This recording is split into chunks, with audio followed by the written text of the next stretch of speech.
We've been working on telehealth probably now for 2 years and developing some projects that we hope to pilot in the coming weeks across 9 practices in Tower Hamlets. And those projects involve offering patients a variety of ways into GP care using the online space and advancing technology, in part to help us cope with increasing demands for patient appointments which many practices are struggling to meet. Those channels include the ability for a patient to use their own GP practice website to access advice on their conditions so that they can be empowered to look after themselves and perhaps manage their condition themselves with the use of their local pharmacist or other resources. We are offering patients the ability to use online questionnaires for 80 minor conditions so that they can deposit their clinical information into a questionnaire and send that over to their practice, and the practice will respond to that within 1 business day, hopefully with the advice and treatment that the patient needs, and in the majority of cases avoiding the need for them to come into the GP surgery, which is clearly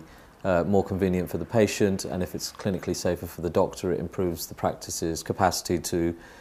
point more activity at more needy patients. We're looking at offering patients webcam appointments with their GP, and the final offer that we're working on is to give GPs the ability to bring the expertise of specialists into the clinical consultation in the GP surgery, where they can ask a specialist from the hospital or from the community or maybe even local authority contributants questions about their patients, so that the patient then doesn't necessarily need a referral with many months of wait and anxiety and perhaps worsening of their condition during that period. So you have the relationship with one doctor, but the brains of many clinicians supporting the decision that the GP is then empowered to make on behalf of the patient. Clearly one has to be cognizant of safety concerns when one is considering moving what is considered the sort of gold standard of interaction in a face-to-face consultation to an online space. And in order to address that,